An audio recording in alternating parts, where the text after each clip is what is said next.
नवीन ओळख जी आहे ती एक नशिबाने मिळते मोठी.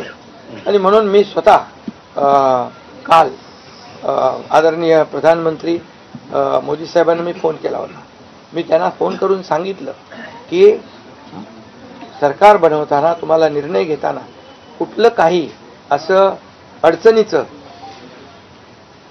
आहे किंवा अडचण आहे माझ्यामुळे किंवा आणखी कुणामुळे हे कधी मनात आणू नका. तुम्ही आम्हाला मदत केलेली आहे, तुम्ही आम्हाला 2.5 वर्ष संधी दिली या ठिकाणी या राज्याचा विकास करण्यासाठी, या राज्यामध्ये उद्योगधंदे आणण्यासाठी, सगळं करण्यासाठी. त्यामुळे तुम्ही निर्णय घ्या. तुम्ही तुमचा निर्णय जो आहे तो निर्णय एक बाबा महायुतीचे म्हणजे प्रमुख म्हणून की बाबा NDA आमचे NDA देशामध्ये NDA आणि महाराष्ट्रात महायुती. त्यामुळे तुम्ही घेतलेला निर्णय हा जसा भारतीय जनता पक्षासाठी असा जसा अंतिम असतो तसा आम्हालाही तो अंतिम आहे. त्यामुळे तुम्ही निर्णय घेताना कुठलंही काही असं वाटू नका की माझी अडचण आहे का, एकनाथ शिंदे काय अडचण आहे का, बिलकुल नाही. त्यामुळे मी काल मोदी साहेबांनाही फोन केला, अमित शाह साहेबांनाही फोन केला. माझ्या भावना त्यांना मी सांगितल्या की सरकार बनवताना माझा कुठलाही अडसर मनामध्ये ठेवू नका. तुम्ही जो निर्णय घ्यायचा तो तुम्ही निर्णय घ्या आणि तो निर्णय मला मान्य असेल. आणि त्यामुळे मी आज आपल्याला सांगू इच्छितो की कुठे गेला ते,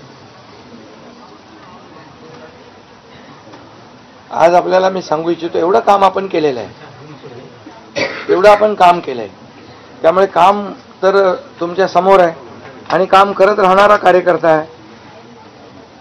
त्यामुळे काम आपल्याला करायचं आहे. पुन्हा महायुती म्हणून ही महायुती मजबूत आहे. महायुती जेवढ्या मजबूतीने जिंकली आहे, आता आमची जबाबदारी वाढली आहे की महायुती म्हणून आपल्याला आता ज्या लोकांनी मॅन्डेट दिलेला आहे, मॅन्डेट दिलंय त्या मॅन्डेटचा आदर ठेवून आपल्याला आज जे आम्ही 2.5 वर्षात काम केलं त्यापेक्षा अतिशय गतिमानतेने आणखी आम्हाला निर्णय घ्यायचे आहेत. म्हणून मी आपल्याला एवढं सांगतो कि जीवन में असली उड़ान अभी बाकी है, अभी तो नापी है सिर्फ मुट्ठी भर जमीन, अभी तो सारा आसमान बाकी है. त्यामुळे तुम्हाला मी सांगतो खूप काम आहे, खूप काम करायचं आहे आपल्याला. या राज्याला विकासाकडे न्यायचं आहे. राज्याला आपण देशामध्ये नंबर 1 तर बनवलंय, आणखी आपण त्याच्यामध्ये जसं आपल्या देशाचं नाव आदरणीय मोदी साहेबांनी जगभरात रोशन केलंय. आज भारत देश आज आत्मनिर्भर, आत्मसन्मान सगळ्या गोष्टी काय त्याला म्हणतो आपण